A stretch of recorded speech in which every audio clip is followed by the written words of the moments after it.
大家好，我是阿强。这期节目呢，想跟大家聊一个八卦啊。那么这个八卦的话呢，目前正在中文的媒体上热烈的讨论，互相之间撕得很厉害啊。其中男主呢是95年出生的，是山东省某市的当年的高考状元，而且也是山东省当年的文科的第2名啊。他呢先是去了北大读书啊，之后的话又去了清华读书啊。作为一个普通家庭出生的这个小镇青年，那他真的是妥妥的这个叫什么呀？小镇做题家的顶流了，典型的学霸了。而女主的话呢，她的家庭是贵州的首富家庭啊。当然，女主现在本身自己就是首富了，因为她已经接手了家族企业的理事长的这个位置。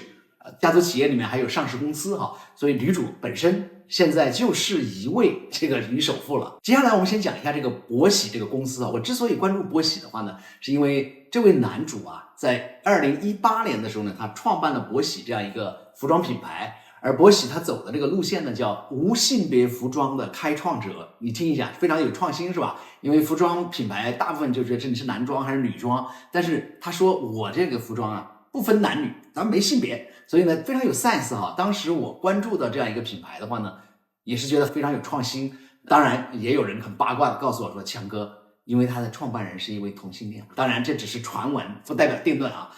总之吧，让强哥对这个品牌呢有更多的这个关注。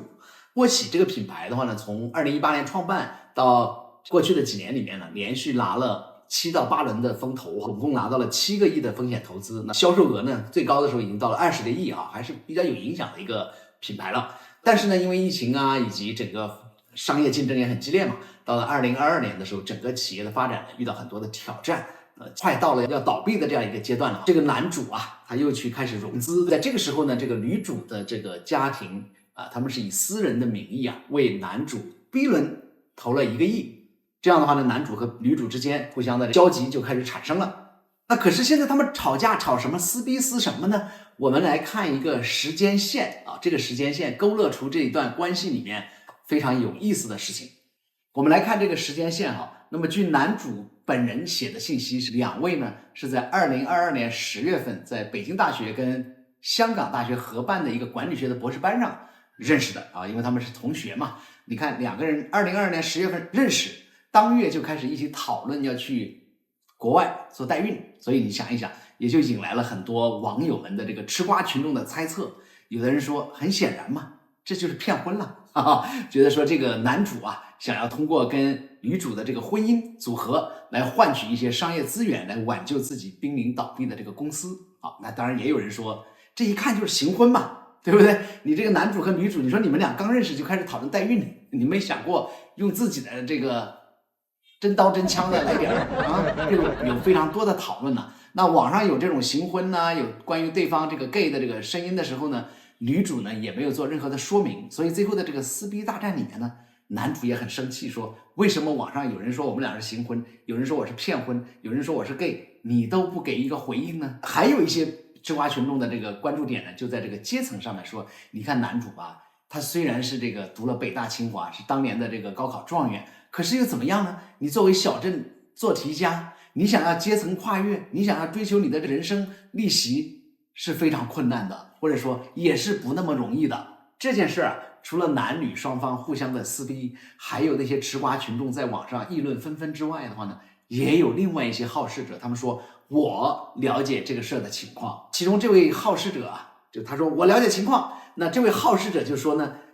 因为这个男生想要融资嘛，可是这个女生呢就看中了男生的基因，觉得你基因不错呀，你又是高考状元，又读了北大清华，长得也一表人才是吧？所以呢就说那好行，我给你投资，咱们结婚。男主呢也就顺势呢也就同意了啊。那么这样的话呢，就2个人就开始商量啊，就是说我们要去日本做代孕。那么到了2024年的1月份呢，2人就办了婚礼。办了婚礼以后呢，那女生的话呢，因为做企业嘛，还是有一些防范的意识啊，所以就要求这个男生呢说，咱们要尽快签署婚后的协议。但是呢，这个男生呢对这个婚后协议呢有意见，所以呢一直呢这个利益啊，据说啊没谈妥。没谈妥的话呢，这个女生的话呢就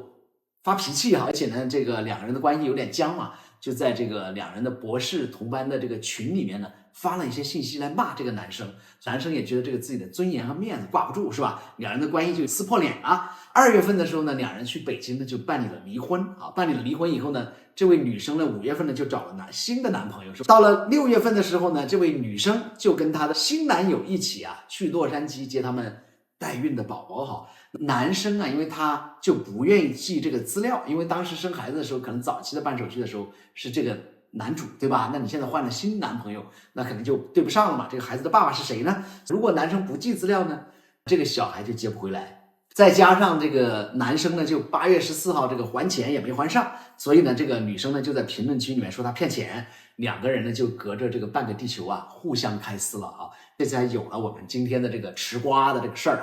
那么至于说他到底是骗婚呢，还是说商业纠纷呢，还是感情的这个失败呢，我们都不知道所以这个事儿呢，这个瓜还会吃多久，我们继续拭目以待。我们先聊到这儿。